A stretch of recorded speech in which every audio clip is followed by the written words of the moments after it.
Good morning children.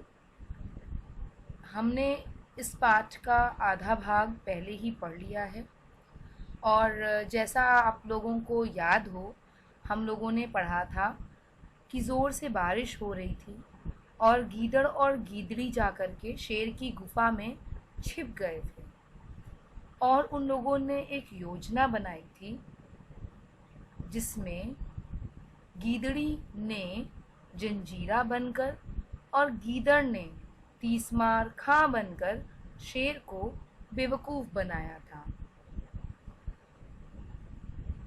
उन्होंने इतना डराया शेर को कि उसने अपने साथियों को भी वही बात बताई और उसके साथी जब गुफा में देखने गए कि तीसमार खां कौन है, तो गीदड़ ने एक ऐसी योजना बनाई कि शेर वहाँ से डरकर भाग गए।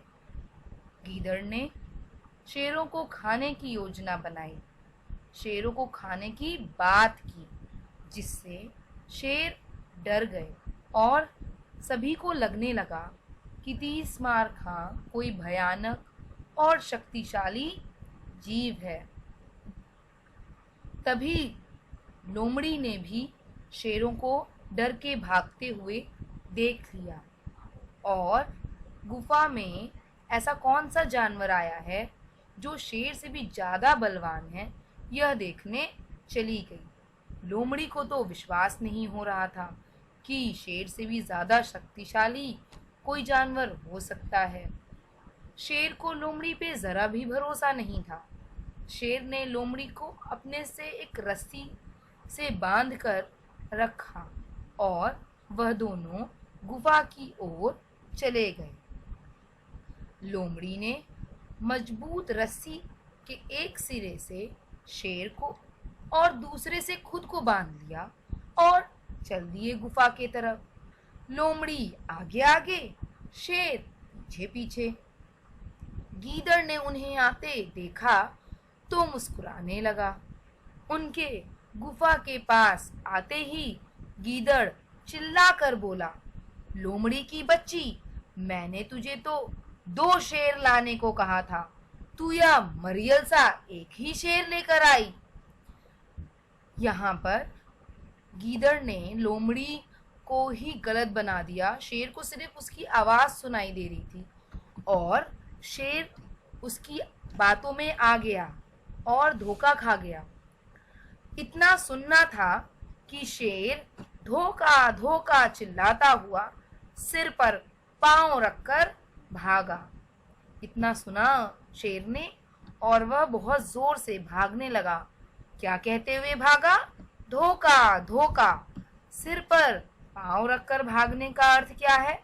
बहुत तेज भागना। लोमड़ी रुको रुको चिल्लाती रह गई, पर शेर को तो अपनी जान की पड़ी थी। वह लोमड़ी को साथ में घसीटता हुआ भागता गया। लोमड़ी बार बार कहती रही, रुको रुको, पर शेर बिल्कुल नहीं रुका और लोमड़ी पीछे घसीटती हुई चली गई। झाड़ियों और पत्थरों से टकरा टकरा कर बेचारी लोमड़ी की जान निकल गई और इस तरीके से लोमड़ी मर गई। शेर फिर कभी उस गुफा की ओर नहीं गया। इस तरह से गीदड़ और गीदड़ी ने बड़ी सूझबूझ के साथ योजना बनाते हुए शेर को भी डरा दिया। उसी प्रकार आप अपने जीवन में, अगर आपके अंदर दृढ़ निश्चय है और अगर आप सिचुएशन से लड़ना जानते हो, तो बड़ी से बड़ी मुश्किलों को भी पार कर सकते हो। शब्दार्थ: भटकना, इधर उधर घूमना, निपटना, भुगतना, योजना, कुछ करने की सोच या व्यवस्था, आहट, चलने की आवाज, भयानक, डरावना, शक्तिशाली, ताकतवर, जीव, प्राणी, रौबीली, रौब से भरी, गंध, बू, पसीने छूटना, घबरा जाना, दुम दबाकर भागना, डर कर भागना। कब्जा अधिकार, सिरा किनारा, मरियल सा कमजोर मरे जैसा। सिर पर पांव रखकर भागना, बहुत तेज भागना। बच्चों, आप यह 5 पढ़ करके इसकी प्रैक्टिस करिए और इसके शब्दार्थ व मुहावरे याद करिए। धन्यवाद।